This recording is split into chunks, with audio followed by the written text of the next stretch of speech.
Olá, boa tarde. O candidato à Prefeitura de Belo Horizonte, Gabriel Azevedo, do MDB, é o entrevistado de hoje na nossa série sobre as eleições. O fundamental é a gente modernizar.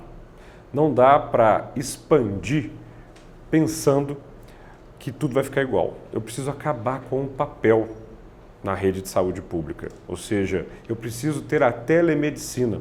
Alguém que está passando mal em casa não pode ter que necessariamente ir para a fila de uma UPA, no final descobrir que poderia ter ido para um centro de saúde, ir para um lugar que está lotado enquanto o outro não está tão.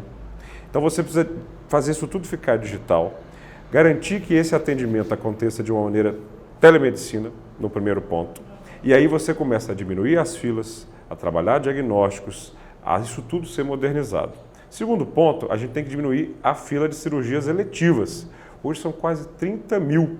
A solução para elas não é a construção de novos espaços, mas é, por exemplo, a parceria com a rede privada, os mutirões que acontecem na madrugada, para você diminuir e equalizar a fila. Então, antes mesmo da gente pensar que a saúde é uma questão de prédio, a saúde é uma questão de gente. E por isso eu defendo muito a criação da carreira pública de saúde. Está lá no nosso plano de governo. Sem uma carreira, vai ser muito difícil manter profissionais, vai ser muito difícil equalizar as vagas e vai ser muito difícil manter um atendimento digno para a população. Temos muita coisa que a gente quer fazer na saúde, mas eu destaco essas.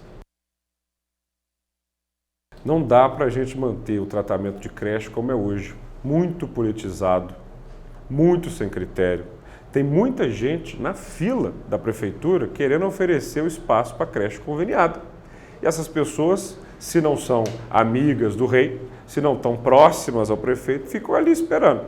Tem que ter critério claro para a gente zerar a necessidade desse tema na cidade. E mais, na educação, eu quero criar nas escolas que existem um espaço de acolhimento de horário, com monitor, para que a mãe que sai de casa, ela consiga deixar o filho numa amplitude maior, porque senão ela tem que correr, ou então no final do dia ficam ligando para ela. Não, ela tem que ter a tranquilidade, deixar a criança e voltar na hora que ela puder para pegar e a escola cuidar dessa criança. E mais, escola aberta durante as férias, para alimentar. Porque não adianta dar uma cesta básica para o menino, ele não vai fazer macarrão, ele não vai fazer o feijão. Isso tem que ser também um papel da escola. E valorização do professor, eu sou professor de carteira assinada, sei o quanto isso é importante e sou alguém que nos 38 anos que tem de vida sempre estudou e valorizou a educação.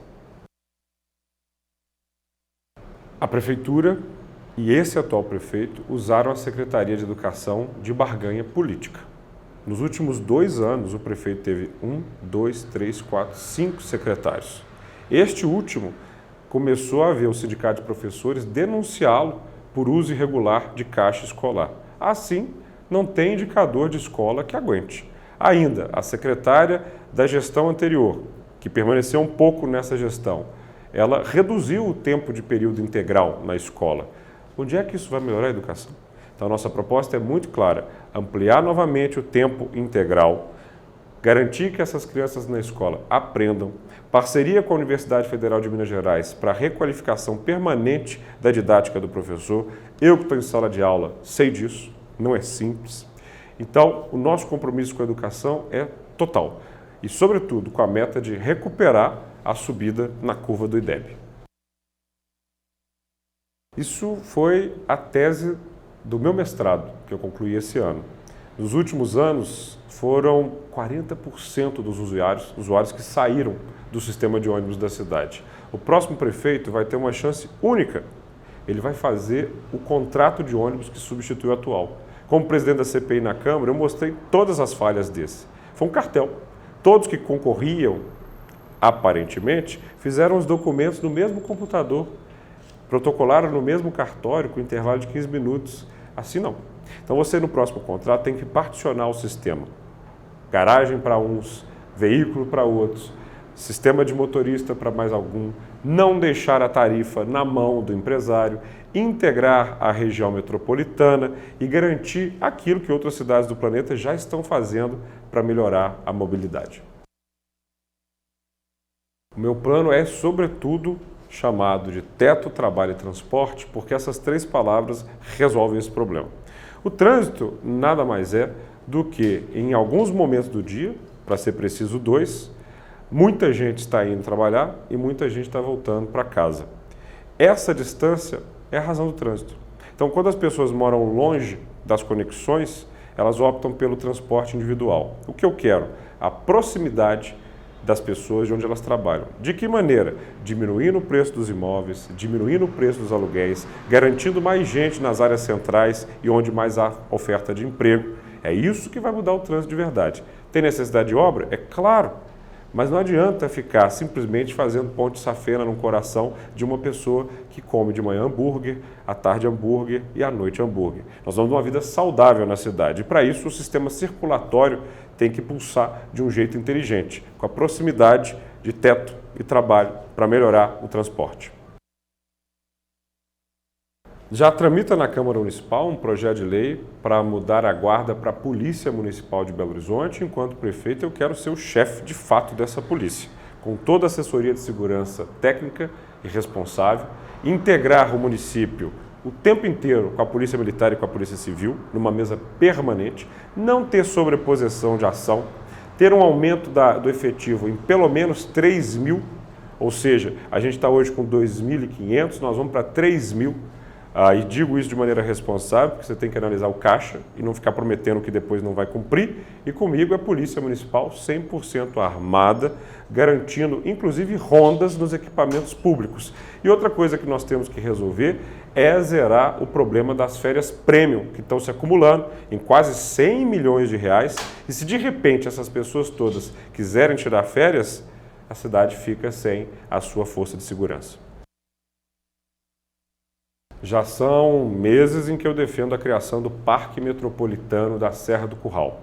Não se trata apenas de preservar, e eu sou 100% a favor disso, preservar o nosso cartão postal. É dar usabilidade. Dialoguei com o prefeito de Nova Lima, a prefeitura de Sabará, e sentamos na mesma mesa, faltou a prefeitura de Belo Horizonte, que tem que liderar esse processo. A criação de um parque metropolitano cria uma zona de amortecimento climático para a nossa cidade.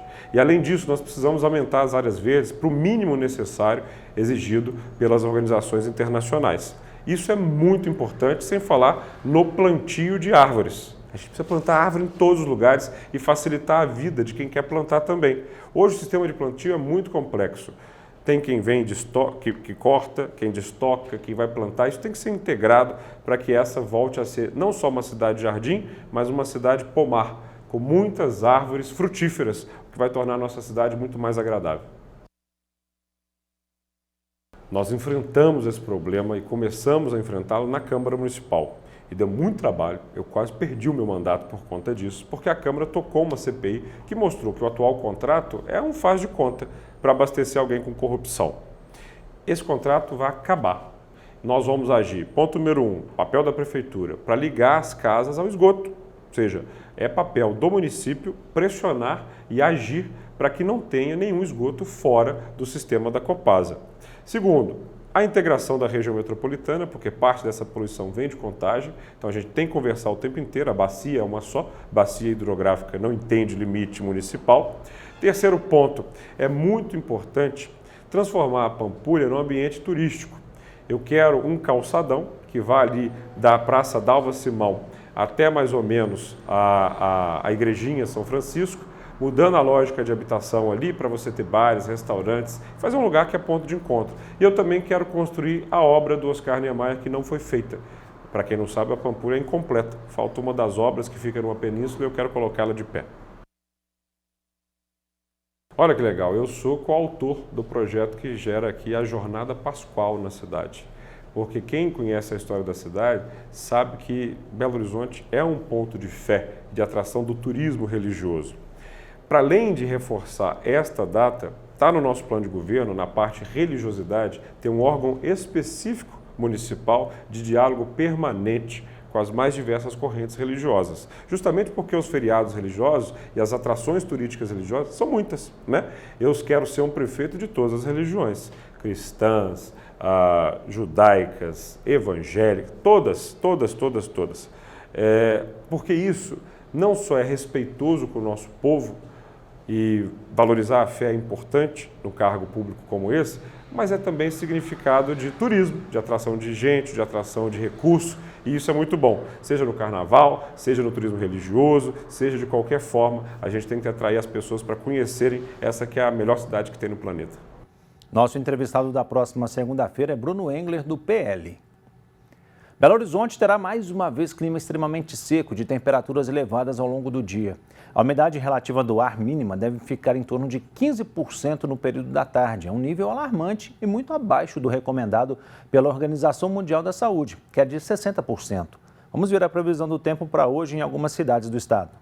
Em Belo Horizonte, nesta sexta-feira, a tarde será de sol sem nuvens. Não há chance de chuva. A temperatura mínima foi de 16 graus e a máxima pode chegar a 31.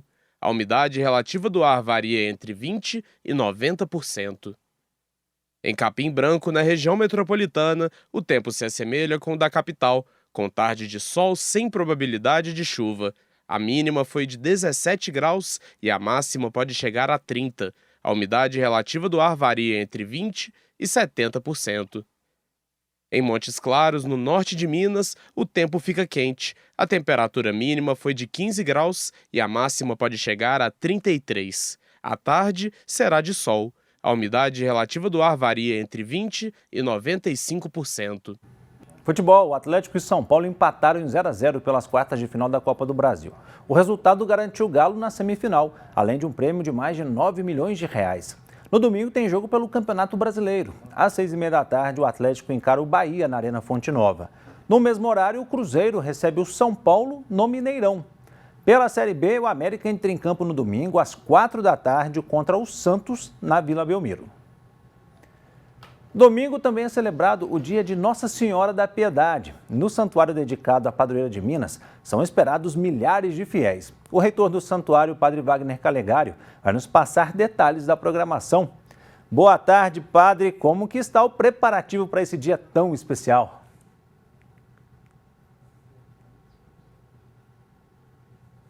Boa tarde, graças a Deus tem corrido tudo muito bem, apesar das intempéries e dos incêndios. Nós estamos muito alegres e esperançosos com aquilo que poderemos viver no próximo dia 15. Os preparativos correm bem, conseguimos articular para que tenhamos a recepção das pessoas de modo adequado e também, claro, além das celebrações, a procissão e, mais à tarde, uma surpresinha que estou acabando de alinhar, que vai estar nas nossas redes sociais daqui a pouco.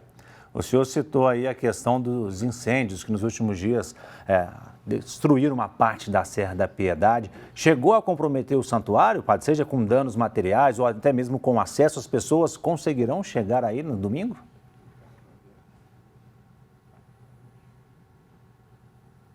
As pessoas conseguem chegar aqui. Não atingiu diretamente a área do santuário. Entretanto, atingiu a área do Monumento Natural da Serra da Piedade. Não há um impedimento para que as pessoas cheguem aqui. Mas há uma perda. Não há perda do bem patrimonial dentro da área que pertence à Arquidiocese de Belo Horizonte, o Santuário Basílica Nossa Senhora da Piedade, com 1.200.000 metros quadrados. Mas há uma perda significativa ao entorno. Uma perda de vegetação, de animais silvestres, perda da tranquilidade daqueles que residem ao redor, inclusive aqueles que foram atingidos. Há uma perda da segurança ambiental. Isso porque, uma vez que um incêndio dessa proporção acontece, é sinal de um alerta para que, efetivamente, seja feito um trabalho em todo o país para que coisas como essa não aconteçam. Bem material dentro do santuário, não. Entretanto, ao entorno, prejudicando as pessoas, também nos prejudica. E, padre, neste ano, a festa de Nossa Senhora da Piedade tem como tema No Colo da Mãe Piedade, a força para recomeçar. É aí que devemos procurar, então, seja por conta desses atos também criminosos que acontecem, que têm prejudicado tantas pessoas, seja pelos problemas do nosso dia a dia, o Colo da Mãe é o nosso refúgio.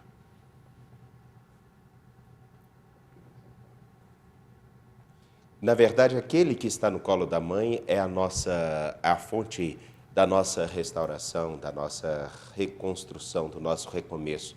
E a Mãe da Piedade é aquela que carrega justamente a imagem daquele que, aparentemente com sua morte, terminam todos os sonhos dos discípulos, todos os sonhos daqueles que esperavam algo novo. E ele é a fonte do recomeço, porque ele ressuscitando, ele também dá aos discípulos a força para que continuem a caminhar e anunciem: não é aqui a nossa parada, a nosso ponto de chegada. Aqui é somente uma estação. Precisamos continuar a caminhar. Precisamos recomeçar. E todos os dias é um momento de recomeço. Ele é essa fonte. E a Mãe da Piedade é o símbolo de quem sabe recomeçar sempre. E, Padre Wagner, gostaria então que o senhor fizesse o convite para que as pessoas possam participar da festa da Pradoeira do estado de Minas Gerais no próximo domingo, principalmente a família dos devotos de Nossa Senhora da Piedade.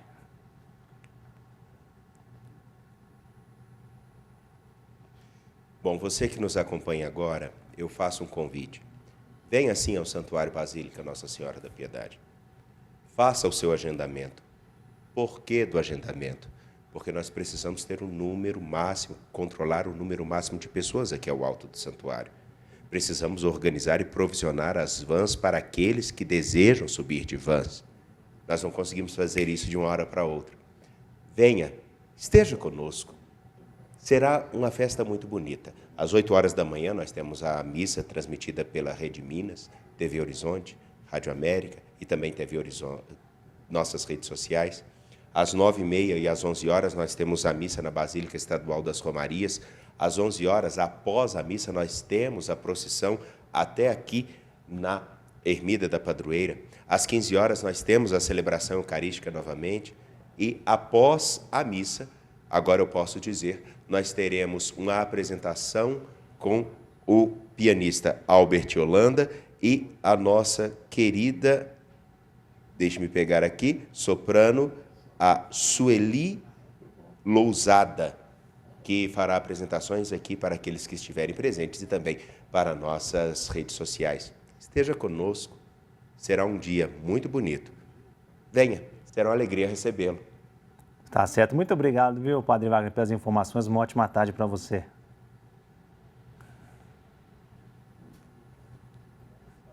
Para você também. Deus abençoe e guarde a todos que nos acompanham. Amém.